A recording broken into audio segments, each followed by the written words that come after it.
Jazakillahu khairan kepada Mbak Diana yang sudah menyampaikan presentasi kajian 2 pekan yang lalu. Masuk ke acara selanjutnya, yakni kajian inti yang akan disampaikan oleh Ustadz Abdul Khalid. Ustadz, monggo untuk waktu. Assalamualaikum warahmatullahi wabarakatuh. Waalaikumsalam warahmatullahi wabarakatuh. Alhamdulillah alladzi anzala al-Qur'an wa bayyinatin minal huda wal furqan faman ittaba'ahu fala yadhillu wa la yashqa wa la khaufun 'alaihim wa la hum yahzanun.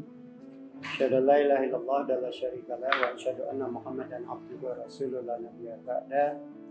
Amsayna ala fitratil Islam wa kalimatul ikhlas wa ala dinin nabiyina Muhammadin sallallahu alaihi wasallam wa ala millati abina Ibrahim hanifa ma kana minal musyrikin. Allahumma shalli wa sallim ala nabiyyina Muhammadin wa ala alihi wa sahbihi ajma'in. Qala Allah ta'ala bi kitabil karim, a'udzu billahi minasyaitonir rajim. Bismillahirrahmanirrahim. Innal ladzina yasluna kitaballahi wa aqamus shalah wa anfaqu mimma razaqnahum sirran wa alaniyah yarjuna tijaratan lan tabur liyuwaffiyahum ujurahum wa yazidahum min fadlihi innahu ghafurun syakur. Al-ayat sadaqallahul azim. Teman-teman sekalian, alhamdulillah dan izin Allah, sore hari ini Allah masih memberikan kesempatan kepada kita untuk selalu mentadabburi ayat-ayat Allah Subhanahu wa taala yang Allah turunkan sebagai minhajul hayat, sebagai pedoman kehidupan di dalam keseharian kita.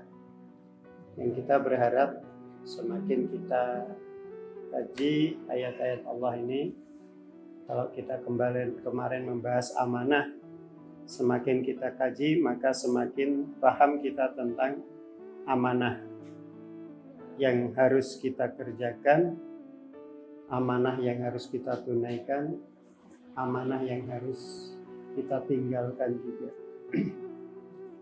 Maka semakin paham kita terhadap petunjuk Allah ini, tentunya kita berharap semakin mudah juga kita jalan untuk menuju surganya Allah. Karena kita tahu apa yang diperintahkan dan apa yang dilarang. Kemudian kita juga mendapatkan kabar tentang adanya hari akhir yang sangat dahsyat, yang semua apa yang kita lakukan diperhitungkan di hadapan Allah Subhanahu wa taala. Nah, teman-teman sekalian, kemarin kita sudah memulai surat Al-Bayyinah. Surat Al-Bayyinah ayat 1. Kita akan lanjut ke ayat berikutnya. A'udzubillahi minasyaitonirrajim. Bismillahirrahmanirrahim. Lam yakunil ladzina kafaru min ahlil kitabi wal musyrikina mumfakkina hatta ta'tiyahumul bayyinah. Lam yakun, tidak ada, alladzina kafaru, orang-orang yang kafir, min ahlil kitabi, baik dari golongan ahlul kitab, wal musyrikina, maupun orang-orang musyrik, itu mumfakkina, mereka akan pecah kebersamaan mereka untuk meninggalkan ajaran ataupun keyakinan mereka. Kapan itu? Hatta ta'tiyahumul bayyinah, sampai datang kepada mereka bayanat, penjelasan. Jadi orang kafir itu selalu kompak dalam kekafirannya. Mereka selalu bersama dalam kekafirannya, baik ahlul kitab, Yahudi dan Nasrani maupun orang-orang musyrik. Mereka akan saling membela, saling menolong untuk menegakkan nilai-nilai kekafirannya.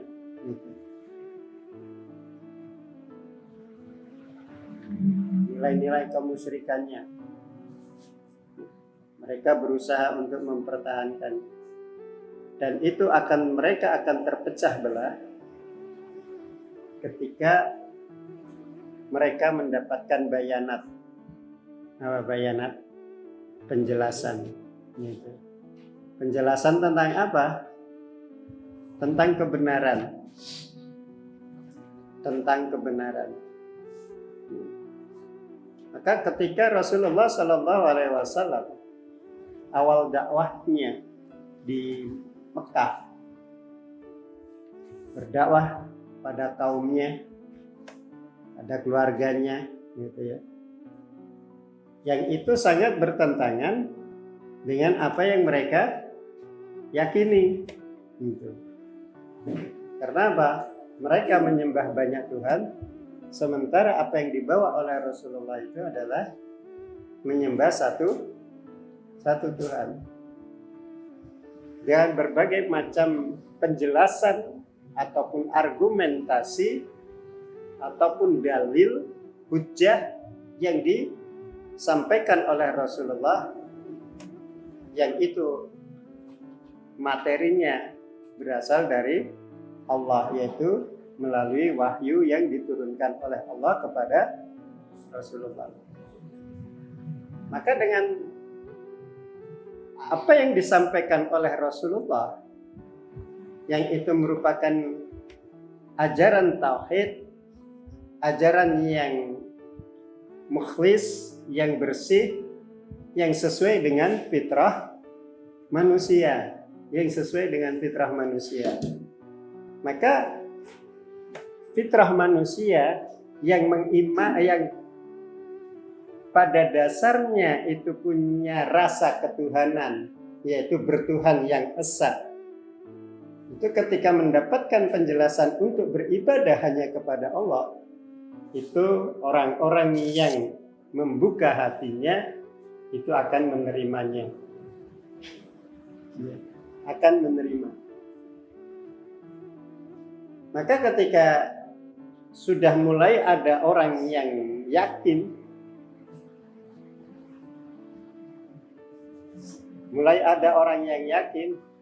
monggo Pak Danang, maka di situ terjadilah keributan di antara mereka. Ya. Terjadi keributan. Orang-orang kafir, mereka ribut karena apa? Sebagian dari mereka itu menerima ajaran Rasulullah, gitu.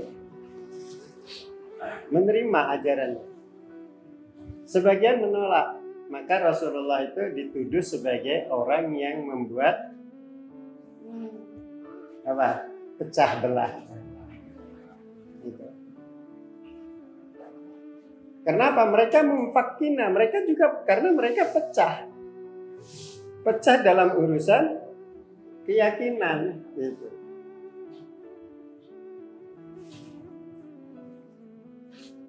Sehingga orang-orang yang punya kekuatan di kaum kafir maupun orang-orang musyrik itu bagaimana mereka memframing Rasulullah dengan sebutan yang macam-macam. Ada yang majnun, ya, gila. Terus apa lagi? Sahirun, tukang sihir. Loh kok tukang sihir gitu ya? Apa orang ketika didekati oleh Rasulullah itu kelepek-kelepek? Iya, gitu. Karena apa? Ketika bertemu dengan Rasulullah, dengan akhlaknya yang baik, dengan tutur katanya yang baik, disentuh hati nuraninya, yang mana di dalam hati nuraninya itu ada fitrah yang ditanamkan oleh Allah sejak di alam ruh. Alastu birabbikum qalu bala syahidana. Bukankah aku ini Tuhanmu? Mereka menyatakan bala syahidana, kami bersaksi bahwa engkau Tuhan kami. Tersentuh. Maka ketika orang-orang yang sudah tersentuh begitu, itu dengan sukarela meninggalkan agamanya, dengan konsekuensi diusir oleh keluarganya, dengan konsekuensi dicabut subsidi macam-macam sebagai anak dari orang tuanya, kan begitu. Kan kayak orang kena sihir. Kalau orang sekarang itu kayak orang kena gendam gitu ya. Kena gendam itu suruh nyopoti perhiasannya, dicopot, diberikan dengan sukarela. Ada di dalam, ada diambilkan, nah gitu ya. Gitu. Karena mereka menyamakan itu. Sehingga orang-orang yang bertemu dengan Rasulullah kemudian beriman, mereka itu rela melakukan itu semua. Karena apa? Karena secara fitrawi itu sesuai dengan fitrahnya manusia. Sesuai dengan fitrahnya manusia. Nah, ketika bayanat itu datang, maka mereka sebagian meninggalkan agama. Hatta ta'tiyahumul bayyinah, sampai datang kepada mereka itu bayanat. Siapa yang memberi bayanat itu? Rasulun minallah, yaitu utusan dari Allah, yang dalam hal ini adalah Rasulullah Muhammad sallallahu alaihi wasallam. Jadi bukan rasul yang lain. Di ayat ini adalah Rasulullah sallallahu alaihi wasallam.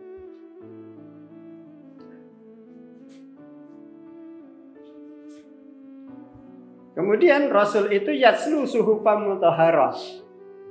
Rasul itu membacakan suhuf-suhuf, lembaran-lembaran yang disucikan.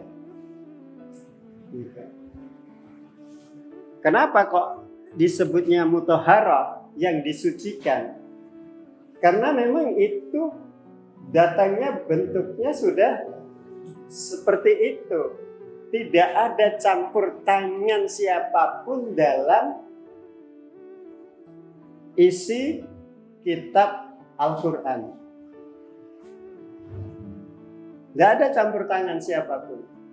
Dan tidak terpengaruh dengan siapapun. Berbeda dengan peraturan-peraturan yang dibuat oleh manusia. Pasti dipengaruhi oleh mayoritas, itu jelas, ya tak? Terus dipengaruhi oleh kepentingan dan seterusnya. Maka akan memunculkan apa? Perdebatan. Sementara Al-Quran yang mutahharah itu bebas dari campur tangan siapapun. Sekalipun orang-orang Yahudi maupun orang Nasrani itu menuduh bahwa Al-Quran itu adalah tulisan Muhammad.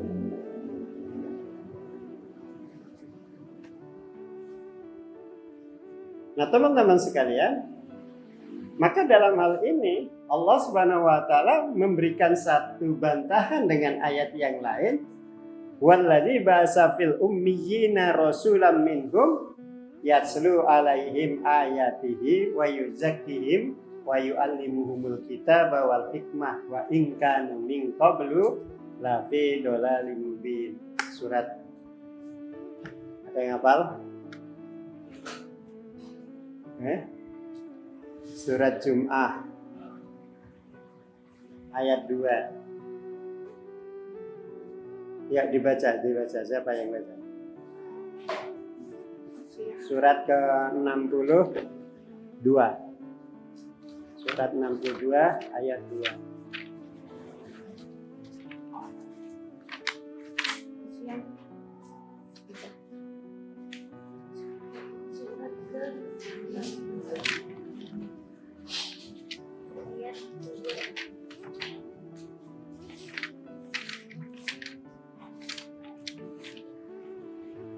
Ya, dibaca. Ayat 2. Walladzi ba'atsa fil ummiyyin.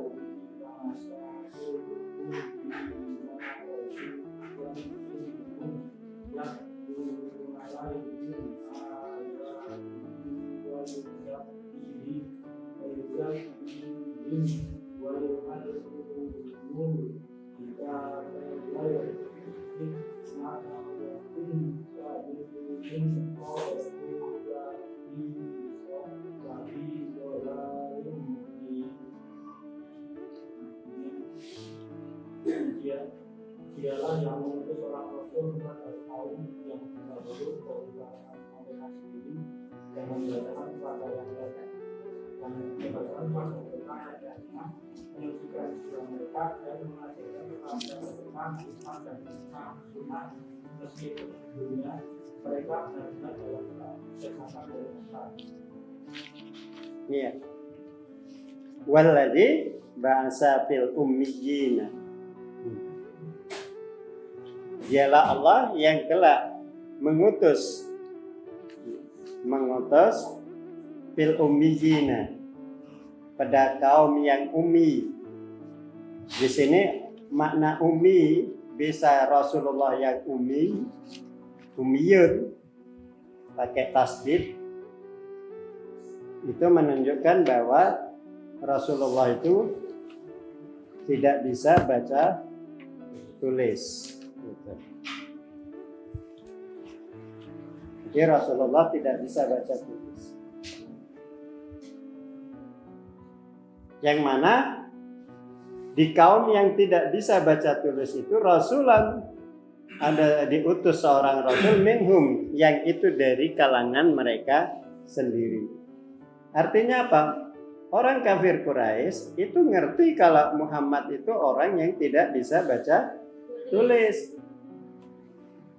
Gitu. Dan sebagian besar kaum Quraisy itu tidak bisa baca tulis. Gitu.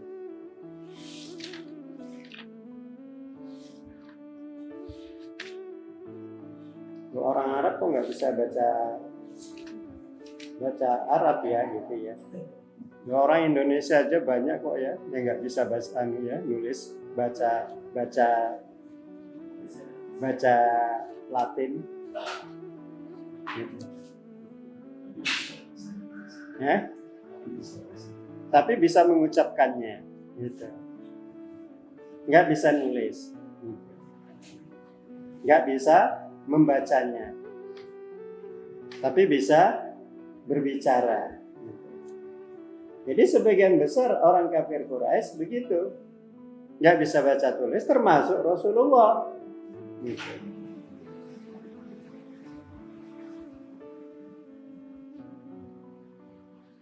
Maka di sini ketika ayat-ayat Allah disampaikan kepada Rasulullah, di situ ada kata-kata yatslu alaihim ayatihi wa yuzakkihim. Yatslu alaihim ayatihi, yang dia gitu, Rasulullah itu membacakan atas mereka ayatihi, ayat-ayatnya. Nah, bahasa membacakan di sini kalau kita memahaminya itu kan ada teks yang dibacakan. Sementara Rasulullah itu menerima Al-Quran, wahyu yang diterima itu bukan dengan tulisan. Berbeda dengan kitab-kitab terdahulu, diturunkan blok satu utuh sehingga ada tulisannya. Ini enggak. Rasulullah mendengar wahyu yang disampaikan oleh Allah, dan Rasulullah langsung hafal. Kita wis bolak-balik ngapal wae, ya. Yang sudah hafal aja sudah banyak lupa gitu. Kenapa? Enggak murajaah. Cara Jawa ora diterus meleh. Ora dibolan baleni. Nah, Rasulullah beda. Maka itu dibacakan lagi. Teksnya dari mana? Yang sudah melekat di dalam otak Rasulullah. Sudah apa yang didengar oleh Rasulullah, yang itu wahyunya Allah, itu langsung hafal. Gitu. Nah, kemudian para sahabat ada yang bisa menulis, ya, nggak banyak yang bisa menulis. Itu apa yang disampaikan oleh Rasulullah, sebagian ada yang menulisnya melalui dengan pelepah-pelepah kurma karena belum ada kertas, di kulit-kulit hewan. Setelah mereka tulis, mereka baca. Gitu. Makanya salah satu metode menghafalkan itu adalah menulis. Itu kalau ibarat ulama itu mengibaratkannya itu, ilmu itu seperti hewan buruan. Maka ngikat hewan buruan itu dengan menulis gitu. Jadi ilmu yang ditulis itu sudah melekat. Coba aja ya, jenengan mau nulis skripsi, nulis apa lagi, disertasi, itu kalau sudah hafal kan udah tinggal sudah masuk, udah dibaca, terus dibalen-baleni, terus diuji, kecuali ndak no. Mau dibolak-balik ini bacanya ya bingung. Tapi kalau membuat sendiri beda. Karena apa? Dia baca, ya, terus dipahami, kemudian ditulis, terus mau ujian dibaca lagi. Itu kesannya berbeda. Nah, maka Rasulullah SAW itu yang diberi keistimewaan oleh Allah dengan hafalannya yang kuat, daya ingatnya yang sangat luar biasa. Maka Rasulullah yang ummi, yang tidak bisa baca tulis, apa yang beliau dengar itu langsung dimasuk. Kemudian sama sahabat, sebagian sahabat menulisnya. Nah, teman-teman sekalian, maka di sini merupakan ayat ini merupakan satu bentuk pembantahan dari tuduhan, ya, tuduhan orang-orang kafir Quraisy maupun orang-orang Yahudi Nasrani yang menuduh bahwa itu adalah karangan Muhammad atau Muhammad belajar dari pendeta siapa. Kenapa? Rasulullah nggak pernah belajar, ya, dan statusnya adalah sebagai orang yang ummiyun, sebagai orang yang ummi, tidak bisa baca tulis. Nah, teman-teman sekalian, maka apa yang dibacakan oleh Rasulullah itu adalah suhufam mutahharah, kitab yang suci.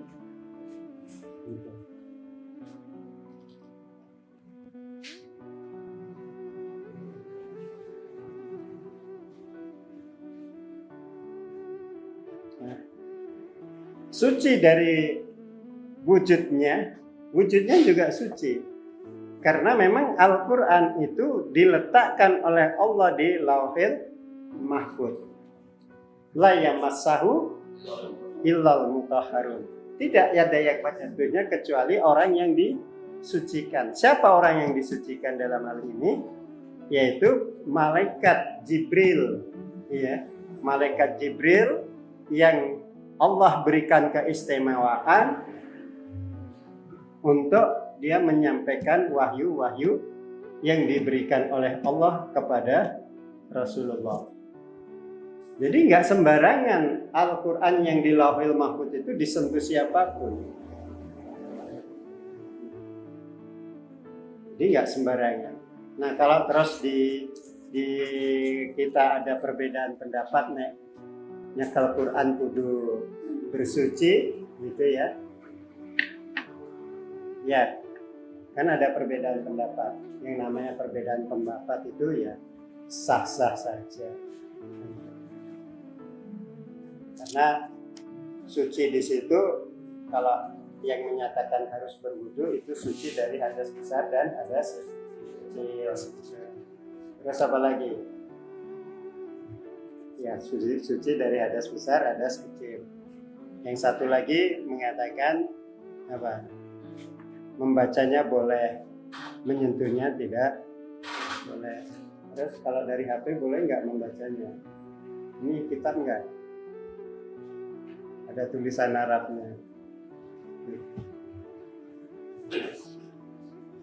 Nah, itu perbedaan pendapat.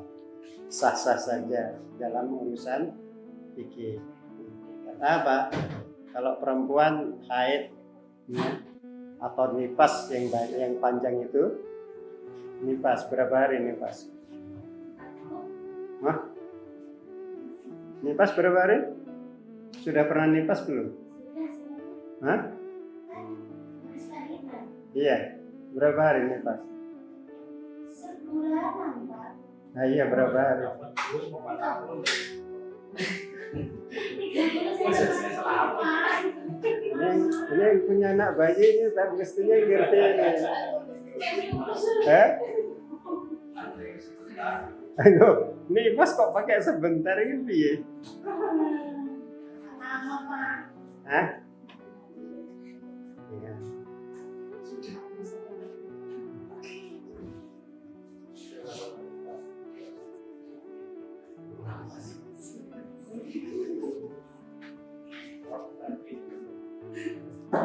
Berarti yang ketiga dulu nanti. Kita ini.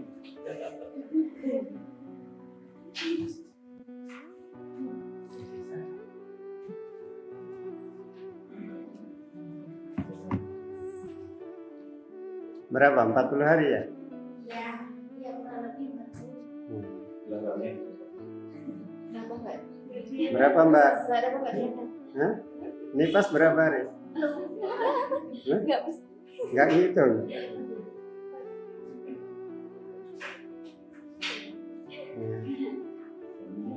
Nah, dalam hal ini Imam Syafi'i itu sangat teliti.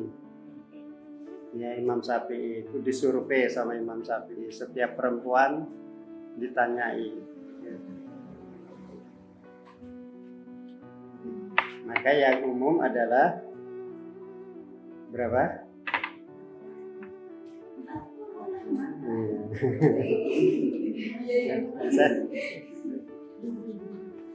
Yang umum 40.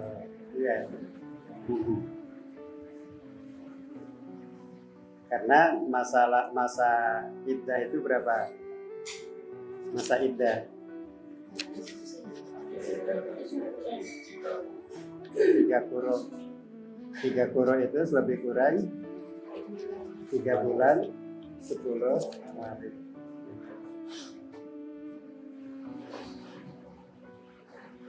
Ya udah. Nanti belajarnya sama siapa itu? Sama Ustadz siapa ini? Ya? Ustadz Fikih siapa ini? Ustazah Umi ya?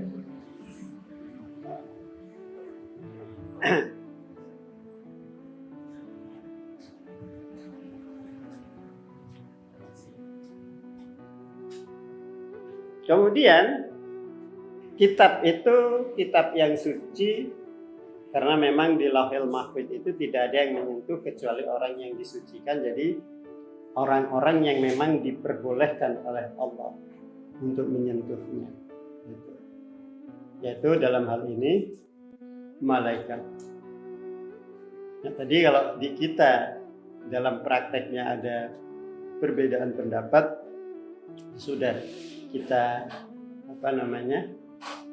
kita hargai saja perbedaan pendapat, karena yang berbeda pendapat itu bukan orang sembarangan, tapi orang yang hafal ribuan hadis, hafal Al-Quran, ya. Semua mereka itu orang-orang yang hafal ribuan hadis dengan berbagai macam referensi, sehingga ada perbedaan pendapat seperti itu ya kita ikut. Yang perbedaan pendapat itu justru menjadikan kita itu sebagai generasi berikutnya itu lebih leluasa, ya. Lebih leluasa karena sebagian menyatakan masa itu bersentuhan itu berkaitan dengan apa? Berkaitan dengan apa? Yang berkaitan dengan kebatalan itu batal antara laki-laki dan perempuan, suami istri batal, ya. Sebagian menyatakan bersentuhan itu adalah urusannya berkaitan dengan hubungan suami istri, itu batal wudu.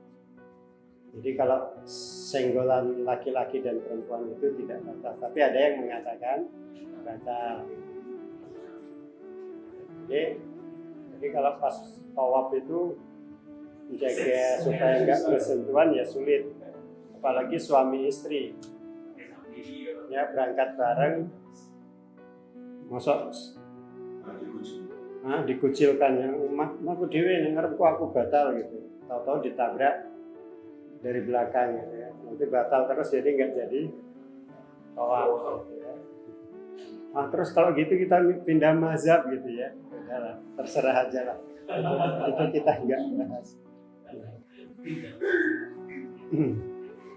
Ya. Kemudian fiha, di dalam kitab tersebut kutubun, itu kitab-kitab qayyimatun, yang lurus. Artinya apa? Di dalam Al-Quran itu adalah rangkuman dari kitab-kitab terdahulu, qayyimatan, yang tidak dirubah ajaran pokoknya. Jadi tidak dirubah ajaran pokoknya Al-Quran itu. Ada yang ada di kitab Jabur, kitab Taurat, kitab Injil, dan suhuf-suhuf Ibrahim wa Musa, dan ada lagi suhuf-suhuf para rasul yang tidak disebutkan di dalam Al-Quran. Sehingga Al-Quran itu musaddiqan lima baina yadai, membenarkan apa yang ada di dalam, membenarkan apa yang ada di dalam kitab yang kalian pegang. Jadi tegak lurus, ya. Sekarang kan lagi model tegak lurus, ya, meneruskan program Pak Joko gitu, ya. Nggak mungkin, kalau manusia itu nggak mungkin, pasti ada nyelewengnya.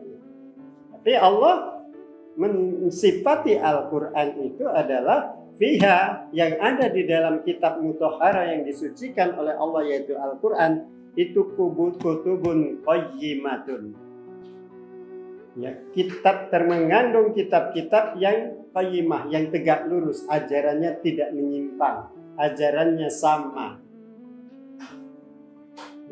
Kalau dalam hal ini Ustadz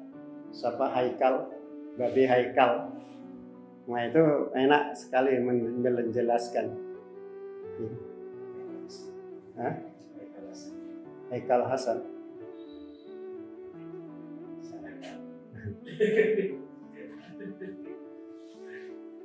Iya.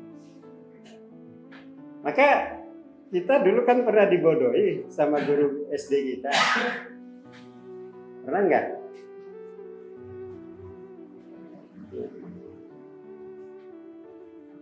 Dibodohinya gimana? Kitab yang diturunkan kepada Nabi Daud, Zabur. Nah, terus yang kepada Nabi Musa, Taurat. Yang kepada Nabi Isa, Injil. Terus agamanya Nabi Musa apa? Agamanya Nabi Isa. Kita dulu dibodohi kayak gitu. Nabi Musa Yahudi, terus Isa Kristen, Nasrani. Nah, kita dibodohi. Itu makanya dulu pelajarannya PMP, ya, pendidikan musyrik pelan-pelan. Ketika kita mengatakan bahwa Nabi Musa itu agamanya Yahudi, terus Isa agamanya Nasrani, sementara mereka itu tidak mengakui bahwa Isa itu adalah Nabi. Mereka mengakuinya anak Tuhan dulu, setelah itu sebagian baru menjadikan Tuhan. Nah, padahal semuanya Islam, cuman penyebutannya yang berbeda. Kenapa kok Yahudi dan Nasrani? Itu nanti ada sendiri sejarahnya. Kita nggak sampai ke situ. Baik teman-teman sekalian. Maka isi Al-Quran qayyiman. Qayyiman itu tegak lurus dalam urusan tauhid. Kalau di dalam surah Al-Kahfi yang sering dibaca juga, Alhamdulillahillazi anzala ala abdil kitaba wa lam yaj'al lahu iwaja. Qayyiman, tegak. Walam yaj'al lahu iwaja, di mana tidak ada kebengkokan, tidak ada penyimpangan dalam urusan tauhid, dari kitab-kitab terdahulu. Kemudian ajaran yang terkandung di dalam kitab Al-Quran itu tidak ada yang bengkok, semuanya lurus, semuanya benar, dan dijamin oleh Allah, disegel dengan zalikal kitabu la raiba fi. Ya. Disegel oleh Allah Al-Quran ini, bahwa di dalam kitab ini tidak ada keraguan. Kalau menimbulkan keraguan berarti ada kebengkokan-kebengkokan. Wa ilam taf'alu, kalau kamu tidak meyakininya, gitu ya. Gimana ayatnya itu di surat Al-Baqarah? Fala taj'alu lillahi andad antum ta'lamun. Wa in kuntum fi raibim mimma nazzalna ala abdina fa'tu bi suratin min misli. Kalau kamu ragu terhadap Al-Quran ini, coba datangkan satu surat. Jangankan satu surat, satu ayat pun ditantang oleh Allah. Jadi disegel oleh Allah bahwa Al-Quran ini tidak ada keraguan di dalamnya.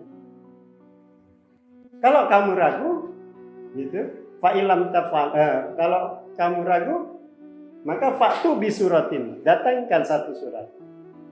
Fa'ilam tafalu, kalau kamu tidak mampu, walam tafalu, dan kamu tidak akan pernah mampu. Maka ketika Musailamah Al-Kadzab itu mengaku nabi terus ngarang satu surat itu tentang alfil, gajah, terus bahasanya saya nggak hafal itu, yang kepalanya besar, badannya besar, buntutnya kecil, ada artinya. Nah, dan nggak berguna kan gitu. Bukan jadi petunjuk, itu cuma hanya penjelasan gajah. Gitu.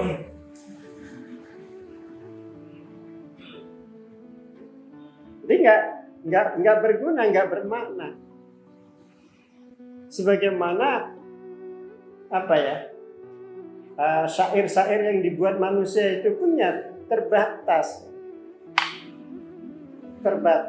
hanya mewakili perasaan yang membuat. Ya. Jadi hanya mewakili perasaan yang membuat, hatinya sedang galau, hatinya sedang apa, dia buat syair. Sementara orang lain yang tidak galau ya biasa-biasa saja, nggak berguna untuk saya gitu. Misalnya begini, ketika angin bertiup kencang, ya, jangan dilarang hujan turun ke bumi. Ketika mendung sudah berada di atas kepala, jangan dilarang hujan turun ke bumi. Ketika angin bertiup kencang, jangan dilarang daun-daun kering berguguran di muka bumi. Ketika senyummu selalu melekat di hatiku, jangan engkau larang aku tetap merindukan dan mencintaimu. Nah itu kan bagi orang-orang yang mendengar bapak. Hah? Yang mendengar bapak.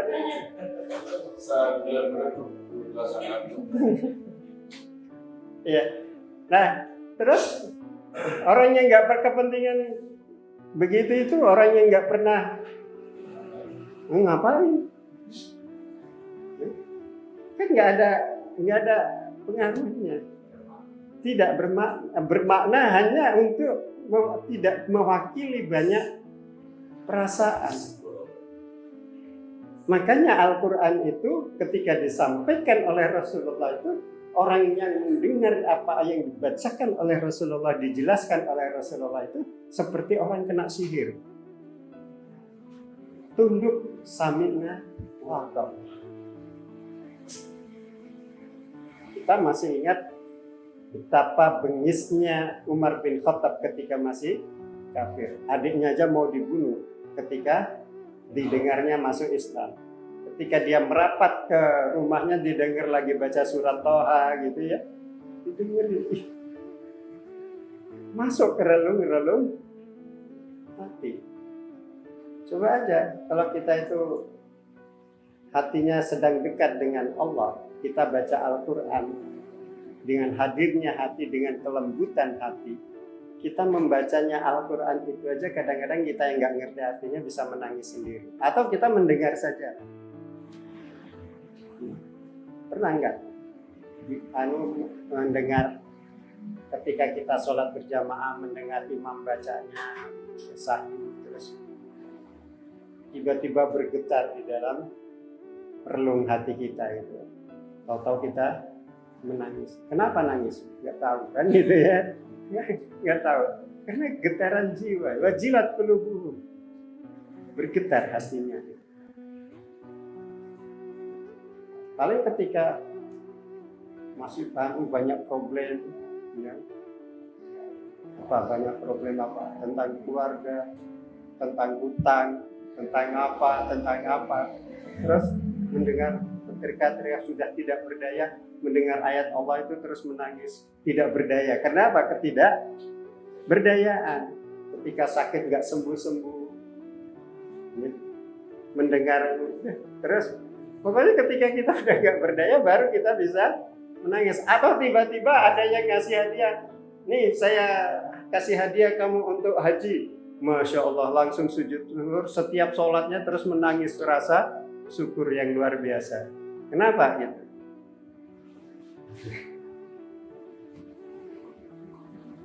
Nah teman-teman sekalian, maka ayat-ayat Allah yang diturunkan, yang ada di dalam Al-Quran ini merangkum semuanya, tegak lurus, tidak menyimpang, tidak ada kebengkokan, tidak ada bertentangan satu sama lain. Kalau ada istilah di dalam Al-Quran itu nasikh mansukh, itu bukan karena Allah lupa, karena memang Allah sempurnakan, bukan karena Allah tidak tahu yang sempurna seperti apa, karena memang Al-Quran itu untuk manusia. Al-Quran itu untuk manusia. Ya teman-teman sekalian, sebelum kita teruskan, ada yang mau didiskusikan atau menambahkan?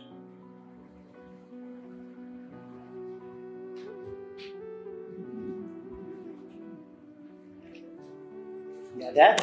Kita lanjut? Iya.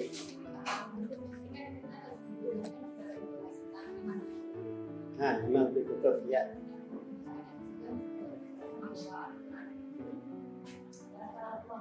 Kalamullah.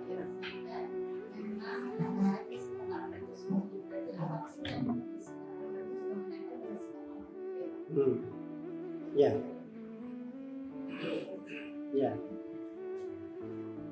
Al-Quran itu kalamullah. Al-Quran itu kalamullah. Apa yang tercantum di dalam Al-Quran itu semuanya mengandung sifat-sifat Allah sekaligus mengandung perbuatan-perbuatan Allah, mengandung apa? Ketentuan-ketentuan Allah yang semuanya itu untuk apa? Untuk mensucikan manusia. Makanya kalau di dalam surat apa tadi? Surat Jum'ah ayat 2 tadi, wallazi ba'asa fil ummiyina rasulam minhum yaslu alaihim, membacakan, dia membacakan kepada mereka ya, ayatihi, ayat-ayatnya, wa yuzakkihim, dan mensucikan mereka. Apa yang disucikan? Penyakit-penyakit hati, syirik, nifak, dan kefasikan. Penyakit hati gitu. Maka juga di Al-Quran itu disebut dengan sifa'u lima fis sudur. Maka ketika hati yang tersibghah, yang dicuci oleh Allah dengan ayat-ayat Allah ini, dengan dibacakan, kemudian diimani, kemudian dia berusaha untuk mengamalkannya, maka orang tersebut itu sedang disucikan hatinya. Maka salah satu tazkiyatun nufus, mensucikan jiwa itu adalah membaca, dengan membaca Al-Quran. Nah teman-teman sekalian, Umar bin Khattab ya, itu membaca Al-Quran 1 tahun itu cuman dapat surat Al-Baqarah. Surat Al-Baqarah 1 tahun. Tapi ya pancen bacanya 1 ayat, diresapi, dijiwai dan seterusnya. Tapi ada juga yang namanya Tamim ad-Diri, gitu.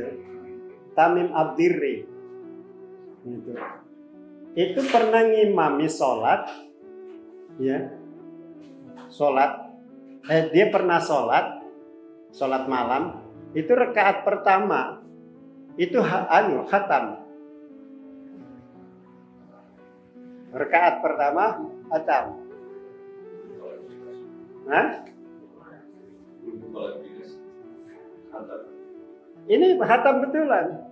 Iya. Khatam betulan. Kemudian kalau ayat-ayat berikutnya itu, ayat rakaat berikutnya ayat-ayat pendek. Nah, kita baca 1 juz kira-kira berapa menit? Kalau baca lama. Nah, baca. Kalau ngapal lo cepat ya. Nah. Cepat-cepatnya baca berapa jam? 1 juz. 3/4 jam ya? Ya? Nggak cukup 10 menit. 3/4 jam. Paling cepat setengah jam. Nah, kok Imam Tamim ad-Diri itu kok bisa? Itu karena menurut Bapak Abu Hanifah kalau nggak salah itu dianalisa itu karena pada waktu itu malamnya itu waktunya lebih panjang. Waktunya lebih panjang sehingga dia berdiri lama. Dan Tamim ad-Diri itu rumah ibadahnya orang Kristen. Kalau kita itu sering menyebutnya musola. Jadi tempat ibadahnya orang Kristen. Dia dulu orang Kristen. Jadi ad-Diri ad-Diri itu dinisbatkan ke gerejanya, bisa dinisbatkan ke nama kakeknya. Gitu. Itu ada perbedaan pendapat. Nah, teman-teman sekalian, maka ketika para sahabat sekelas Umar 1 tahun cuman sampai surat Al-Baqarah, itu bukan Umar bin Khattab tidak bisa ngebut, tapi memang ketika membacanya dijiwai. 1 ayat dijiwai, terus berusaha diimani dan diamalkan terus.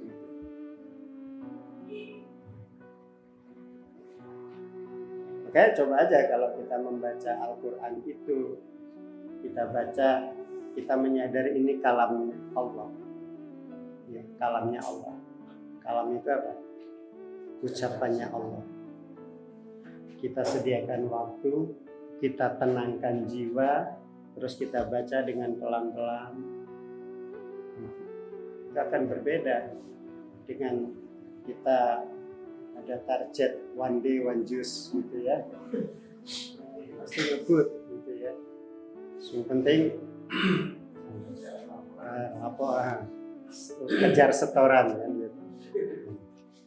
Itu akan berbeda. Kalau kita menjiwanya ini adalah kalamullah, terus kita baca sambil kita mendengarkan apa yang saya dengarkan ini adalah apa yang diucapkan oleh Allah, itu akan berbeda rasanya. Makanya dalam sebuah amal, ya, dalam sebuah amal itu akan nilainya akan bisa berbeda di hadapan Allah walaupun perbuatannya itu sama. Kalau ibarat roti, sama-sama roti manis, ya, yang satu bahan seperti apa bahannya, terus kualitas bahannya, terus membuatnya dengan sepenuh hati, ya, itu akan berbeda rasanya dengan serak gitu. Kodok-kodok jangan kangkung rasanya so beda, jangan kangkungnya Mbak Nita kok beda ya karo Mbak Citra. bisa ya, bumbunya sama. Makanya pernah lomba masak nasi goreng toh. Ada yang menang toh, karena rasanya beda. Kenapa gitu? Nah, itu begitu. Maka ketika setiap amal kita jiwai dengan kehadiran keimanan,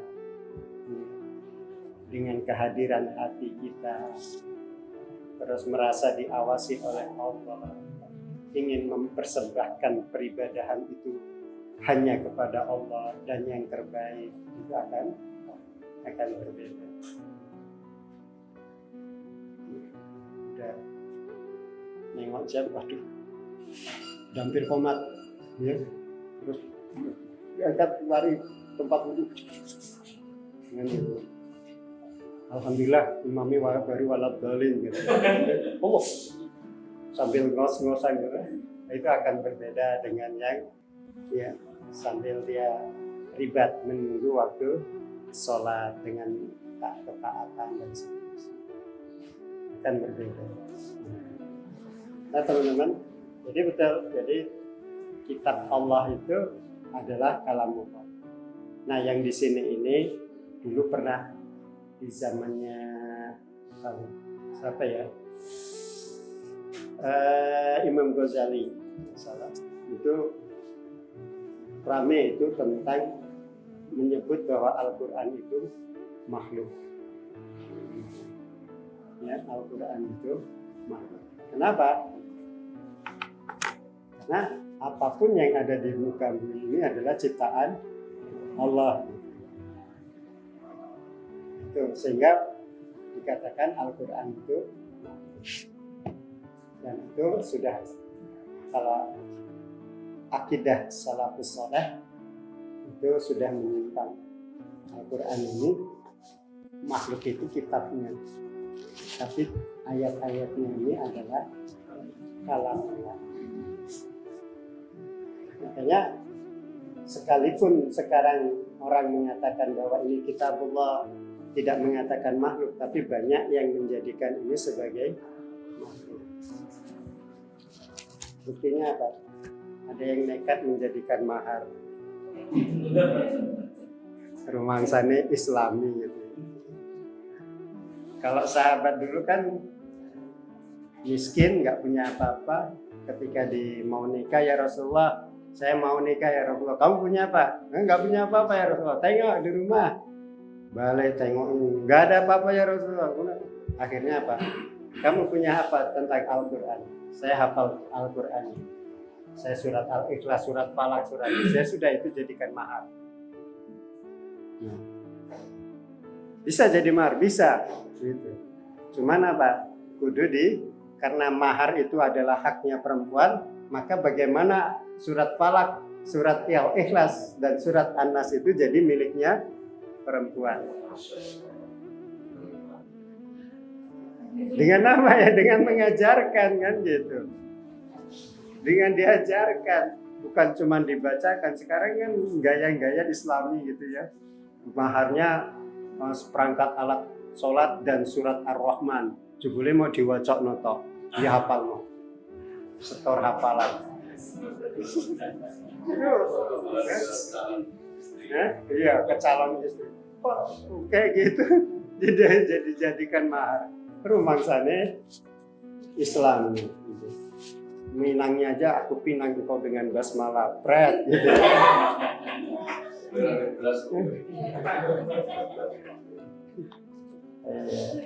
Jadi gaya-gaya romantis, ya. Romantis.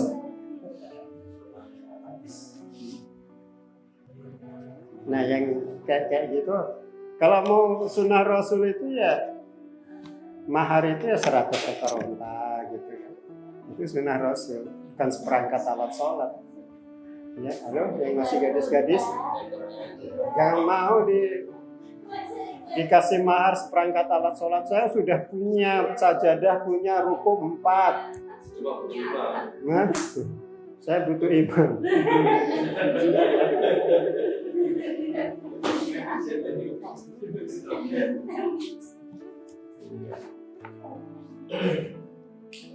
Artinya apa? Ya kalau mau ikut Rasulullah ya berikan kemampuan terbaiknya. Saya itu punya baker. Baker itu yang kerja di rumah saya yang apa? Yang buat roti, itu baker. Dia itu rekrutmen dari LPYD, Lembaga Pemberdayaan Yatim Du'afa. Dia anak yang anak du'afa. Kita sekolahkan di STM tamat. Kemudian sebelum tamat sudah saya latih kerja. Kemudian kursuskan, kemudian dia jadi baker. Lalu nikah, saya itu terkejut ya. Ketika orang tuanya mewakilkan kepada Pak KUA itu menyatakan aku nikahkan engkau, yang walinya diamanahkan kepada saya dengan Fulanah binti Fulan dengan mas kawin 38,5 gram emas. Itu baker ya. Sebagai gambaran. saya masya Allah. Ya baker ya memang murid ngaji kita, terus apa namanya? Dia mau kita kuliahkan di state nggak mau. Kenapa? Dia harus sambil kerja. Akhirnya dia kuliah weekend di mana? Di Purwokerto. Supaya bisa kerja, terus nanti sore kerjaan kuliahnya yang sore dia. Melaju dari Gombong ke Purwokerto. Jauh ya? 60 kilo aja cuma. Laki-laki lah, masa mas kawin segitu, masuk perempuan. Barangkali ada temennya yang lain. Wah, Ada yang mau? Kami ada stok. Nah teman-teman sekalian, maka Al-Quran yang kutubun qayyimah, ya yang kata Allah juga tidak ada keraguannya, maka kita pun menerima Al-Quran ini jangan ragu-ragu. Nah, ketika Allah menyatakan zalikal kitabul la raiba fihi, inilah kitab yang di dalamnya tidak ada keraguan. Sikap kita tidak ragu-ragu menerima Al-Quran ini sebagai tuntunan hidup kita. Kita nggak ragu-ragu, cuman agak males aja. Agak butuh. Kalau orang Kulon itu butuh pakai hok. Butuh. Tahu nggak butuh? Megah. Makatan sampai dengan ayat Tihang kutubun qayyimah. Ayat berapa itu? Ayat 3 ya. Insyaallah kan depan kita lanjut. Wallahu a'lam bishawab. Assalamualaikum warahmatullahi wabarakatuh.